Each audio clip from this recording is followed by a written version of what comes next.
Let's talk about stimulants.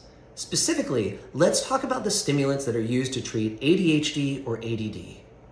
Now, for a simple definition, ADHD is where one's motor of their mind is moving too quickly. And this is where you see inattentiveness and hyperactivity, because the motor is moving so fast that it makes it hard for anyone to kind of catch and hold a thought and stay focused there. ADD is kind of the opposite. It's where the motor is moving a little too slow. And by taking a stimulant, it can kind of pick up its speed.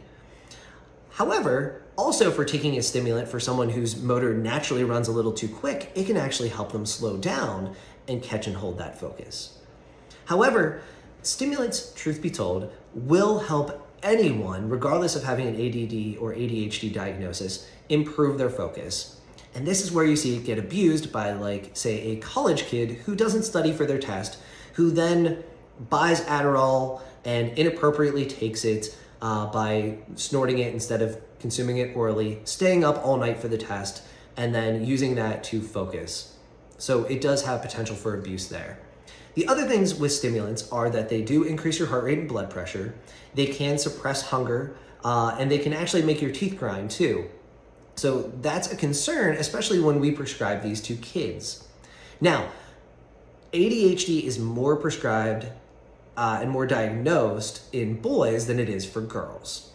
So the challenge here, even when we break that down, is that ADHD is diagnosed in young boys in their class, even greater than older boys. We have a school system that teaches our kids to sit and be still, and it's just not the way that a lot of boys in particular are naturally wired.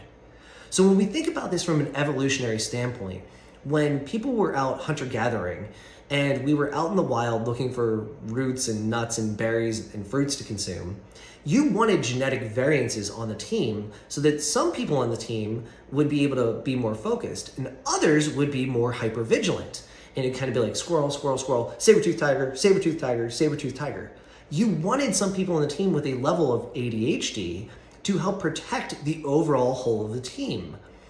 In today's society, though, there are no real saber-toothed tigers, so we've medicalized ADHD specifically in our young boys to help them better sit still and listen and focus. The big question is here, are we doing that too much? Is Adderall overprescribed?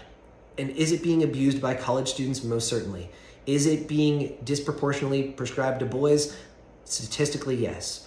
So with that, that is some of the pros and cons when considering the effects of stimulants.